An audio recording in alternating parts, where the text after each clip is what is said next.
Hello students, आज हम discuss करने वाले हैं एक सुपर इम्पोर्टेंट क्लिनिकल टॉपिक के बारे में, dosage adjustment in renal diseases. ठीक है, ये टॉपिक फार्मेसी स्टूडेंट्स के लिए मस्ट नो है, स्पेशली जब हम CKD या AKI पेशेंट्स का ड्रग डोजिंग प्लान करते हैं, जब बहुत ही इम्पोर्टेंट होता है ये टॉपिक। पहले इंट्रोडक्शन देखेंगे, तो इंट्रोडक्शन देखेंगे, इसमें क्या है, पहले यहाँ क्या लिखा हुआ है देखेंगे। Kidneys help in drug metabolism, drug elimination. ठीक है, किडनीज कहाँ पे हमें हेल्प करते हैं, ड्रग के एलिमिनेशन में हेल्प करते हैं और मेटाबोलाइट्स को रिमूव करने में हेल्प करते हैं। ठीक है, तो अगर किडनी का फंक्शन ख़राब हो जाए तो ड्रग बॉडी में एक्यूमुलेट हो सकती है। ठीक है, अगर एक्यूमुलेट होना स्टार्ट हो जाएंगी ड्रग बॉडी में तो उसका क्या होगा, टॉक्सिसिटी इंक्रीज हो जाएंगी, टॉक्सिसिटी हो जाएंगी। ठीक है, इससे टॉक्सिसिटी हो सकती है या कभी कभी इफेक्ट ही नहीं होता है ड्रग का, यानी सब थेरेपेटिक हो जाता है। तो इसीलिए किडनीज का फंक्शन करना बहुत ही इम्पोर्टेंट होता है हमारी बॉडी में।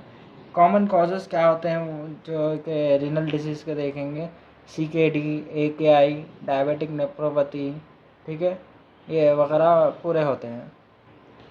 इन सब कंडीशंस में हमें डोसेज को जो भी है उसको एडजस्ट करने की बहुत ज़रूरी नीड होती है। ठीक है, अगर डोज को एडजस्ट नहीं करेंगे तो रीनल फंक्शन की वजह से क्या होगा, इसका थेरेपेटिक इफेक्ट हमें नहीं दिखेगा ड्रग का। इसलिए डोज को एडजस्टमेंट करना बहुत ही इम्पोर्टेंट होता है AKI और CKD पेशेंट्स में।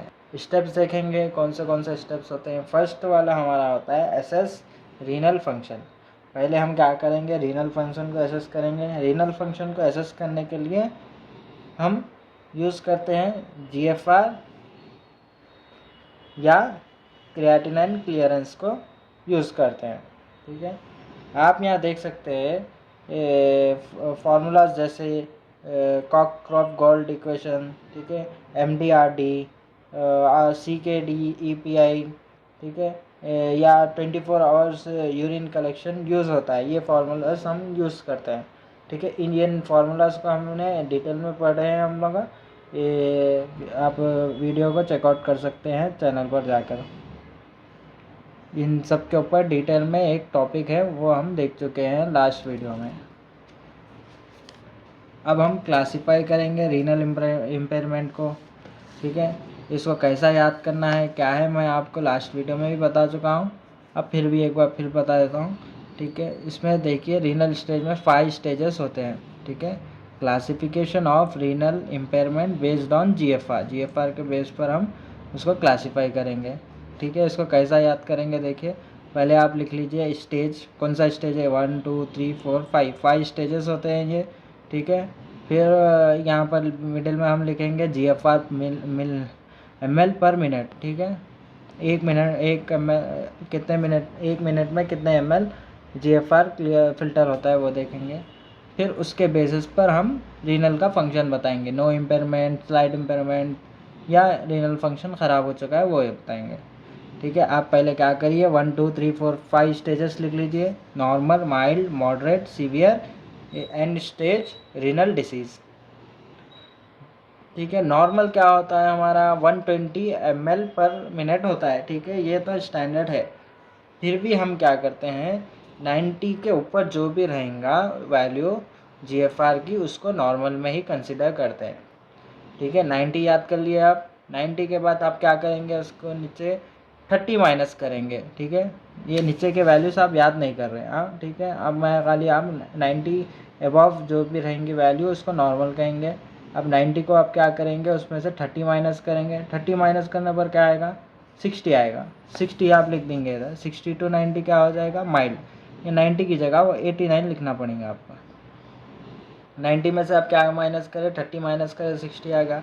अब 60 में से भी क्या करेंगे, आप 30 माइनस करेंगे तो 30 आएगा हमारा आंसर। ठीक है, इसको मॉडरेट में डालेंगे, 30 to 59 जो भी है मॉडरेट में डालेंगे।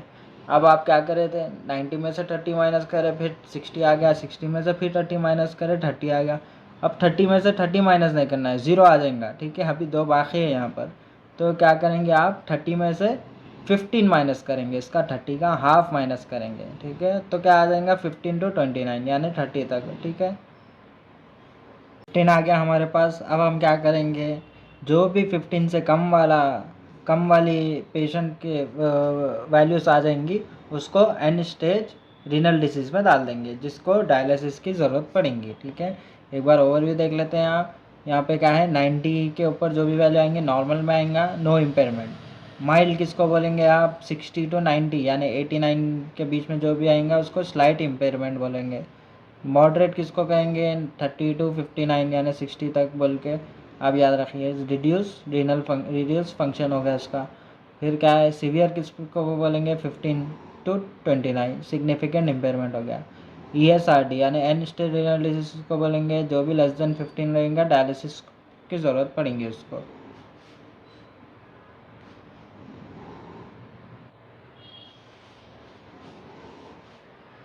अब स्टेप 2 में आते हैं। इसमें क्या करते हैं, हम आइडेंटिफाई करते हैं drugs that need dosage adjustment, ठीक है। सिंपल सी बात है, जो ड्रग्स किडनी से एलिमिनेट होते हैं, ठीक है, उनके डोज को एडजस्ट करना पड़ता है, ठीक है। कौन से ड्रग्स एलिमिनेट होते हैं किडनी से, एंटीबायोटिक्स ले लीजिए आप, ठीक है, एंटीकोगुलेंट्स ले लीजिए, यानी तो एंटी हाइपरटेंसिव ड्रग्स ले लीजिए, डायबिटिक्स ले लीजिए या एंटी डायबिटिक्स ले लीजिए। इन लोगों के एग्जाम्पल्स ऑफ ड्रग्स भी लिख दिया हमें इधर, देख लीजिए। अमाइनोग्लाइकोसाइड्स, वैनकोमाइसिन, पेंसिलिन्स, ये किसका हो गया, एंटीबायोटिक का एग्जाम्पल हो गया। एंटीकोगुलेंट का क्या एग्जाम्पल लिखे, एनॉक्सोपैरिन, डाबिगेट्रॉन, ठीक है। एंटी हाइपरटेंसिव का क्या आ जाएगा, ACE इनहिबिटर्स, एटिनोलॉल। डायबिटिक्स का क्या है, फिरोसिमाइड, थायजाइड। एंटी डायबिटिक का मेटफॉर्मिन। इन सब का रीनल क्लियरेंस पे डायरेक्ट इम्पैक्ट रहता है।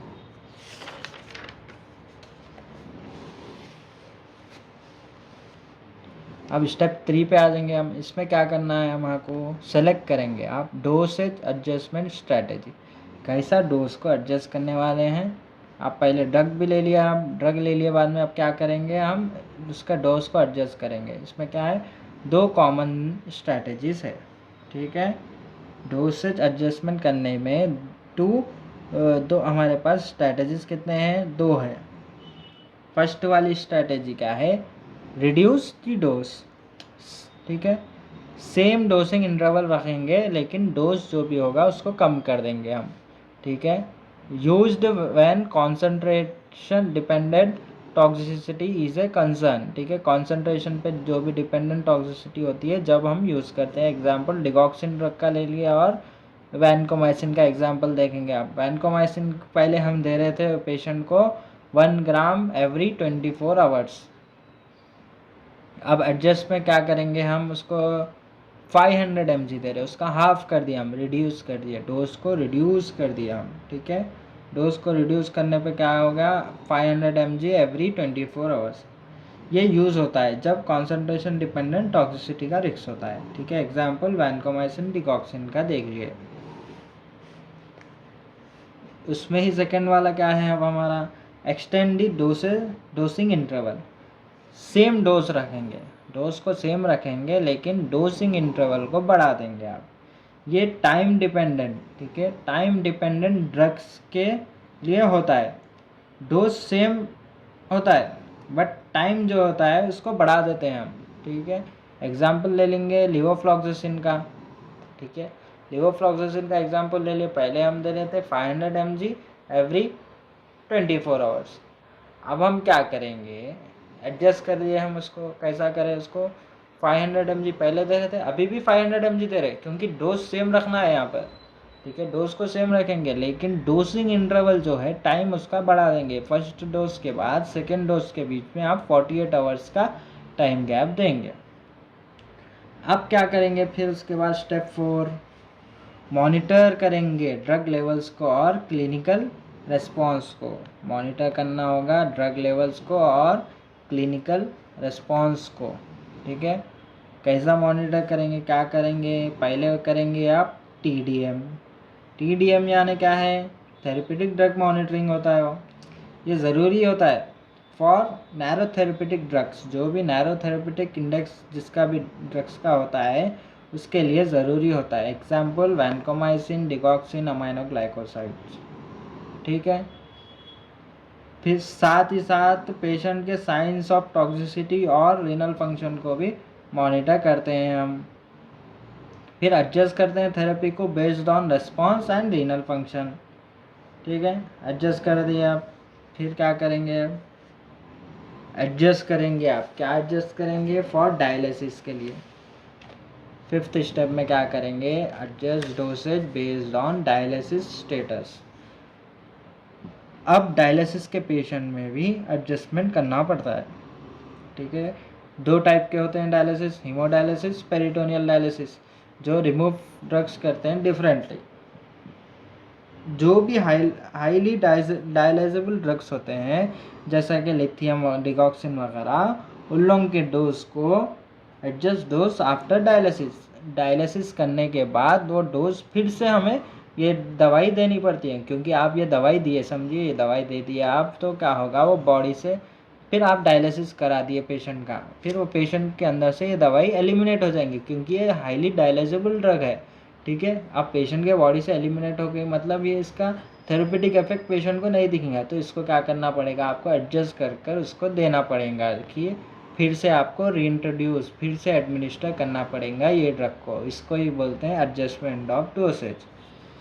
पूर्ली डायलाइजेबल ड्रग्स को क्या करेंगे? No need for post dialysis adjustment. ठीक है, एग्जाम्पल डिगॉक्सिन। अब हमारा पार्ट है drug dosing guidelines in renal diseases.